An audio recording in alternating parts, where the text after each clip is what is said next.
Hello everyone, welcome to Indian Economy by Aman Soni. In today's news, we shall be discussing the important articles related to economy from the Hindu newspaper. In page 1, the news article discusses about how India is going to replace the ventures that Chinese was planning to build in Sri Lanka.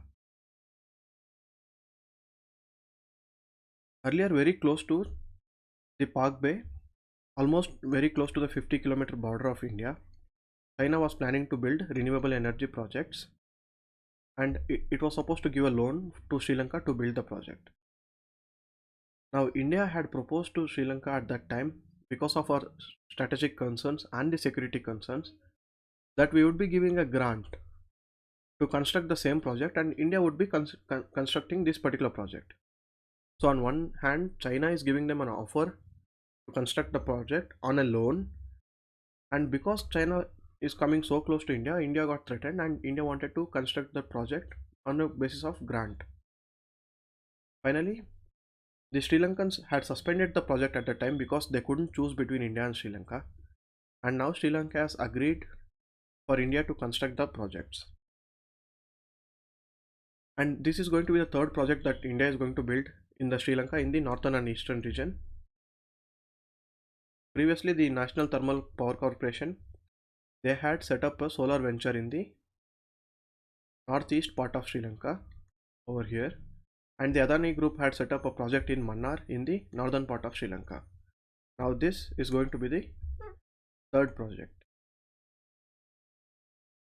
and we are also going to construct a maritime rescue coordination center based on a grant from BEL, and we would also help Sri Lankans to develop their fisheries in the northern harbors, and India is also donating amount for setting up schools in the southern districts.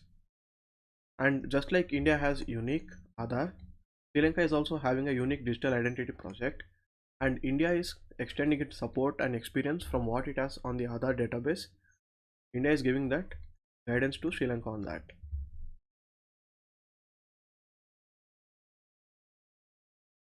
In the editorial page, there are no articles.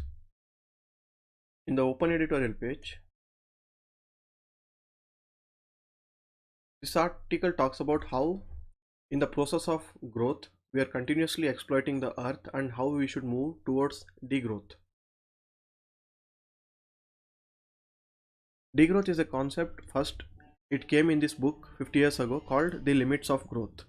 The book basically talked about how the humans going behind the growth produce excessively, exploit the nature, and the unsustainable practices and the exploitation of non-renewable resources would pollute the environment and finally lead to the doom of the human beings. And there they propose the concept of degrowth. Degrowth is where we would go for sustainable production levels, and the development would be happening in those countries which are backward. The consumption and the production in the very rich countries who are exploiting nature, that has to reduce and stabilize. The humans have to have their ceiling on desires, because there is no limit for the wants that humans have, and because of that unlimited desires and wants, we are exploiting the nature, and we have to exercise a restraint on that. All this constituted the concept of degrowth. Now let's go into the details of the article. 50 years ago, a book titled The Limits of Growth was published. It was published by a group called the Club of Rome. It was funded by an Italian industrialist to evolve the concept of problematic, which focused at the particular point of time, what are all the problems that the humans are facing in the earth. On one side, we have environmental deterioration, we have depleting natural resources because of overexploitation, and there is over pollution and overpopulation problem, inequality, ill health, crime, war. So this research group, it studied on all the problems that humanity was facing at that point of time, and they came to a conclusion that all the problems were interrelated, because every problem, the exploitation of natural resources would lead to pollution, and the overpopulation was causing the exploitation, and the exploitation was leading to environmental deterioration, and because of the competition for the resources there was wars happening, and exploitation in some places and no resources in other places was causing inequality, and in the places without resources there were crimes because there was no wealth and standard of living there. So if you can see, every problem of humanity is related to every other problem. This is what the book also said. And they said that because the problems are related, it requires a system based approach. We need to tackle the whole problems, all of the problems, in by considering the entire earth, entire humanity as one big system interrelated to everything. And at that particular point of time, they used the first generation computers and codes to make the analysis, and they had come to the conclusion that the world system that we have, it would collapse by 2070 because of the human induced changes with the environment and the exploitation of the environment. The resultant pollution changes all would lead to the collapse of the world system. And it also said that we need to alter our growth models, the way we are exploiting our natural resources running behind GDP. So the book was criticized for predicting doom for the humanity, but the counter criticism is that didn't predict the doom for humanity, but instead it asked the people to change their ways of living so that we won't have to face the doom.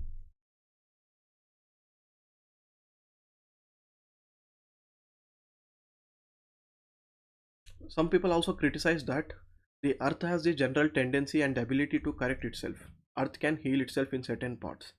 But again, the counter criticism for that is humans have exploited earth to an extent where once the pollution levels and other exploitation, it has crossed the tipping point, there is no coming back. Then the self-correcting mechanism of earth doesn't work there, because for everything there will be a tipping point. After that particular tipping point, even a small change would lead to greater impact on the earth. And it has been observed that over the last 50 years, mostly whatever were the predictions of that book, they were coming true. It talked about the huge growth in population. We can see how the population is been growing.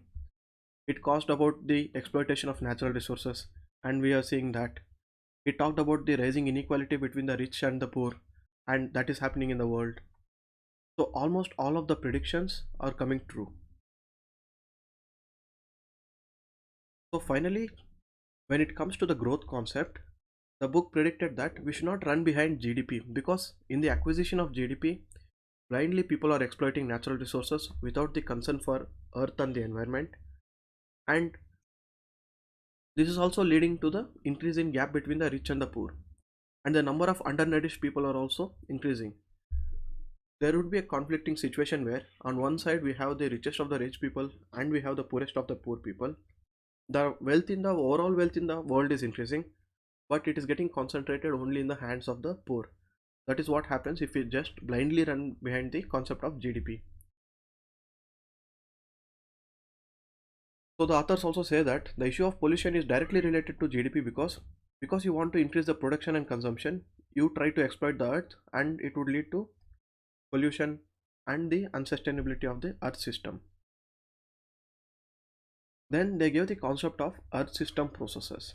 The earth system processes are the basic processes which comprise the working of the earth. For example, if you look at the climate change, the biodiversity loss and the nitrogen cycle, this we have exploited beyond the tipping point where it is very difficult to get it back to the normal levels, and we are slowly approaching the boundary of the tipping point for exploitation of fresh water, changing in the land use pattern. We are slowly degrading the land that we have and increasing in the ocean acidification.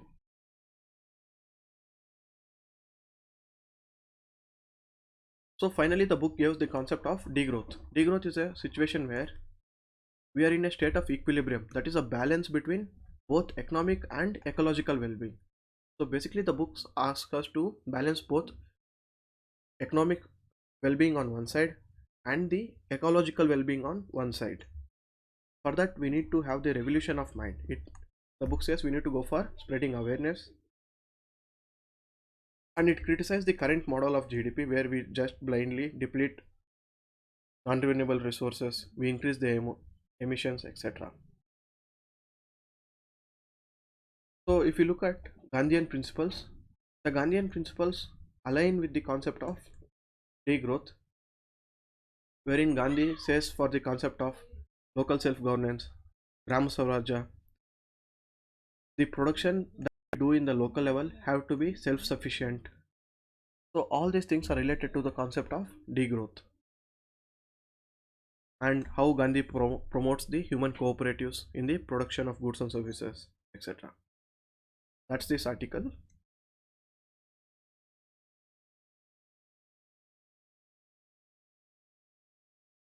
In the world page, there's a news about how Moscow is insisting on payments from European Union just in Russian rubles. We have been seeing how even after the outbreak of the war, the Western countries are imposing sanctions on Russia on one side, but they're continuing to import Russian oil and natural gas because 40% of the natural gas needs of the European Union are met by the Russian gas. So Russia has the bargaining power here because it is a very big supplier. It can dictate the terms in the market. When you see, when there is one consumer and many sellers, here the consumer has the bargaining power because if this one particular seller tells a high rate, the consumer would say that I would go to the next seller. If he also says a high rate, he would go to the next seller. So because of the competition between the sellers, they would try to keep the price as low as possible so that they can attract the consumer. So in the situation where there are too many sellers, the consumer has the bargaining power. In a situation where there is only one seller and too many consumers, whatever the price of the good, the consumer has no choice but to purchase from that seller. Or even in a situation of oligopoly where the few players dominate the market, there are only 3 players in the market and there are 3000 customers.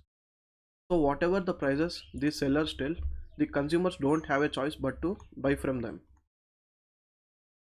Now Russia has the bargaining power because it is a supplier, it is a majority supplier, and Russia is insisting payments only in Russian rubles because the countries banned Russia from the SWIFT payment system. Now Russia wants payment in its currency. So what would happen now? The demand for Russian rubles increases if they are going to make payments in Russian rubles, and these countries have to sell dollars and purchase Russian rubles. Then the foreign exchange value of the Russian ruble, which has fallen down, would automatically improve. This move could be done by Russia only because it has the bargaining power and it is the sole major supplier.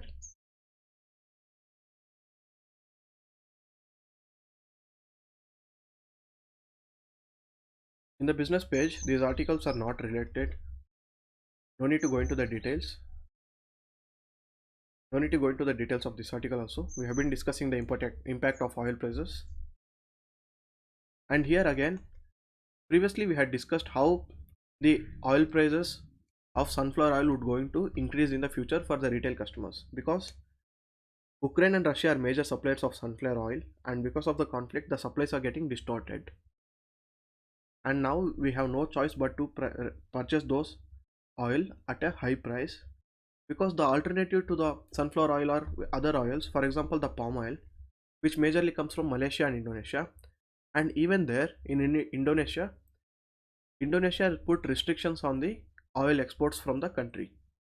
So the palm oil supplies are also reducing, and adding to that, the soya bean produced in the South America, because of the low production this year, low crop, the production of soya bean has also fallen in South America. So one side the Indonesian palm oil is getting affected, the other side the soya bean crop is getting affected in South America, because of which we don't have a choice but to purchase the sunflower oil at a higher prices. Again we can skip these articles. These are the articles related to economy today. Thank you so much.